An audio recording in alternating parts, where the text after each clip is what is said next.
dirigimos nuestra atención al capítulo 2 del libro de los jueces. Es un momento clave, ¿no? Justo después de la era de Josué. Y establece el tono para un periodo bastante turbulento en la historia de Israel, según este texto. Así es. Este capítulo nos mete de lleno, digamos, en un patrón que se va a repetir una y otra vez. Una generación que sí conoció las intervenciones divinas es reemplazada por otra que olvida.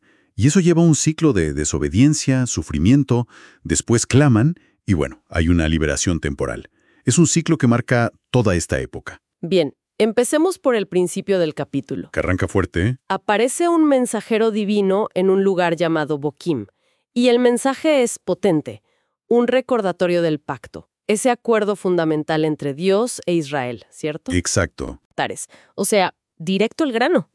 Y la consecuencia que anuncia es severa, fíjate. Dios declara que ya no va a expulsar a esas naciones cananeas. Se quedarían ahí, dice el texto, para ser como espinas en sus costados. O sea, una fuente constante de problemas, de irritación. Y sus dioses se convertirían en una trampa, un lazo, que los haría tropezar espiritualmente. La reacción inicial del pueblo es, wow, muy emotiva. Lloran a mares, tanto que le ponen al lugar Boquim, que significa los que lloran, y ofrecen sacrificios ahí mismo. Pero, ¿cuánto dura ese arrepentimiento? Porque esa es la pregunta clave, ¿no? Ahí está el detalle crucial. El texto nos da a entender que este remordimiento es, bastante pasajero.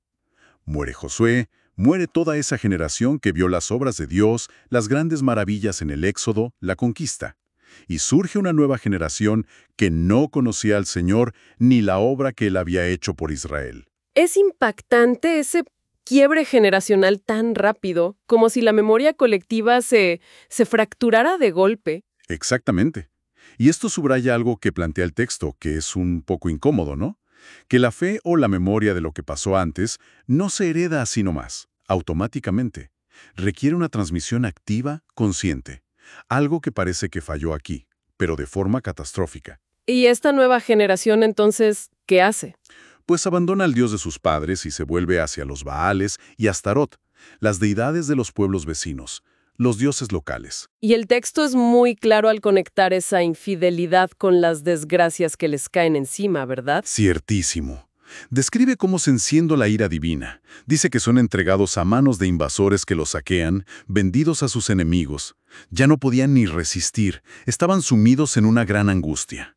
Es una consecuencia directa de sus acciones, según como lo narra el texto. Pero justo ahí, en medio de esa angustia, surge una figura de esperanza. Los jueces. Efectivamente, el texto dice que el Señor mismo levantaba jueces. ¿Por qué? Porque se movía a compasión por los gemidos del pueblo oprimido. Y mientras el juez vivía, Dios estaba con él y los libraba de sus enemigos. Había como un respiro temporal. Pero antes mencionaste un patrón trágico que se repetía. Te referías a esa tendencia a volver atrás siempre, incluso después de ser rescatados. Justo a eso apunta el texto. Señala que, en cuanto moría el juez, ¡pum!, el pueblo volvía a corromperse. Y a menudo peor que sus antepasados. Retomaban la idolatría, se aferraban a sus prácticas tercas, dice, y a sus malos caminos. Ni siquiera escuchaban a sus jueces, sino que se desviaban rapidísimo. Suena agotador ese ciclo, ese sube y baja constante. Entonces, para resumir, el ciclo que se establece es, primero, infidelidad y pecado. Ajá. Luego, opresión por parte de los enemigos. Sí. El pueblo clama desesperado. Dios levanta un juez que trae liberación y paz temporal. Exacto. Pero tras la muerte del juez, vuelven a caer y quizá aún más bajo. Precisamente, es como una espiral descendente. Y esta terquedad en romper el pacto lleva a una declaración divina ya final en el capítulo. ¿Y qué implicaciones tiene esa declaración final de Dios? Bueno, debido a esa violación constante del pacto, Dios afirma que ya no va a expulsar delante de ellos a ninguna de las naciones que Josué no logró conquistar antes de morir. ¿Y por qué dejarlas ahí? ¿Solo como un recordatorio de su fracaso o...? El propósito que da el texto es explícito y va más allá de un simple recordatorio. Dice, para probar por medio de ellas a Israel, para ver si guardarían o no el camino del Señor, andando en él como lo guardaron sus padres.